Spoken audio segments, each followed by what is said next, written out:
My name is Samuel Nyagah Ireri. I am a diasporan leader. I am also the diaspora from the Diaspora National Governing Council. I'm the political strategist affiliated with Kenya Kwanza government. And this is my opinion on the finance bill of 2024. First and foremost, I want to thank all the Kenyans when it came to the passing of the 2010 Constitution that gave us a mandate and an opportunity to have public participation when it comes to such kind of bills. On this opinion, we have to look at certain things when it comes to raising taxes and raising revenue so we can be able to continue to do the developmental projects for our country to be able to take care of the welfare of our fellow Kenyans. With that being said, the modalities of how we raise taxes, how we raise revenue, it should be on a level set and predictable manner. When it came to this finance bill of the 2024, we have had a lot of Kenyans and stakeholders participate, and there's been a common Kenyan mwananchi cry, if I can put it that way. We have four main taxes that mwananchi has talked about that have been introduced that people are crying about, and this is the motor vehicle tax, the eco levy, also what I call the bread tax, and also tax on financial services. This four has been the main things that a lot of people are wondering why they've been introduced, and they're looking at it's going to be able to suppress the mwananchi. But when you look at it in real sense, these are things that were supposed to be there and introduced to the tax. Those taxes were supposed to already have been introduced. But the methodology of how it's been introduced to us is where common mwananchi is feeling the pinch. I do fault that when it comes to civil education, where our country is, to the common mwananchi, we are not there yet. So it should be one of the key things that we first work on is educating mwananchi on the taxes that they pay, where they should be at when it comes to their tax brackets and paying their taxes, income taxes and all that, as well as how they should be able to participate in this process. So my recommendation to Parliament is when it comes to these four items to put that on hold. The rest of the things on the taxes, the increments that are there, they're well sought out, and there's reasoning for that, because when you look at the finance bill of 2023, which actually the president ascended into the Finance Act of 2023, we look at the fiscal deficit. We cut that fiscal deficit from 5.3% to about at 3.3%. So about a 2% margin that we've done well on that. So looking at this budget and looking at the inflation rate, looking at how the dollar stabilized, actually the dollar stabilizing now,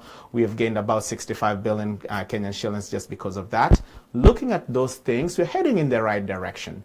But when it comes to the taxpayer morale, that's where the biggest issue is. And if we don't do it right, it's going to lead to a lot of compliance issues. And when we lead to compliance issues, that means we're not able to even capture majority of the taxes that we want so we can be able to help the people.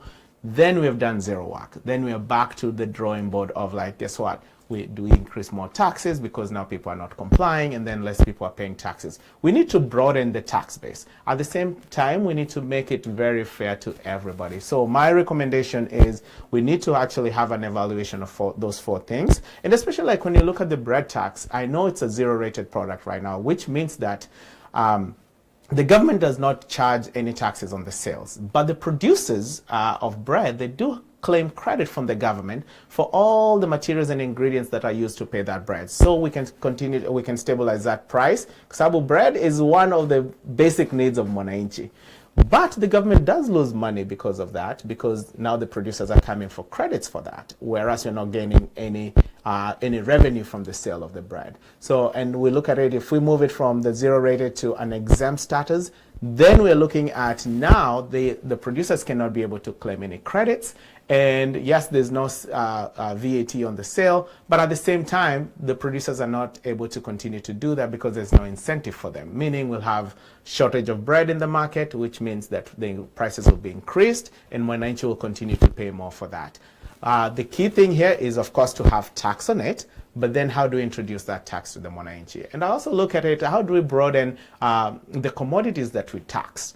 right? And then we can bring the VAT down, but broaden, all the products that are taxed on that. And that can actually be able to have an increment. Mwananchi will be able to understand why they're being taxed. The tax on bread, of course, is going to stabilize the economy, is going to be able to stabilize the prices of that. And the other thing the government needs to do, in conclusion here, is also to have a predictable tax measures and increases, because we look at the investors, we look at the businesses, the business world. They need at least a 3 to 5 year game plan when they're starting a business and all that. And if taxes are gonna, they predict that, we don't know what the country will stand at the following year when it comes to taxes, then we're gonna lose out on that. So my recommendation, first and foremost, is a civil education, and where that civil education can come in, especially is in February. Normally we start. We start with the budget policy statement. When that budget policy statement is introduced to Parliament, and Parliament gives a nod to that, before we get the budget estimates, stakeholders and some public participation should happen, and then the National Treasury could be informed from there.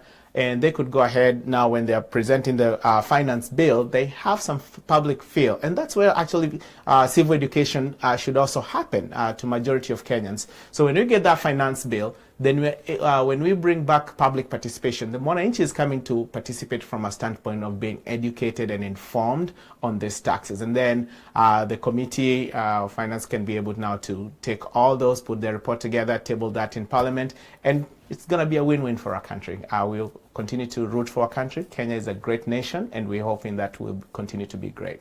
Thank you.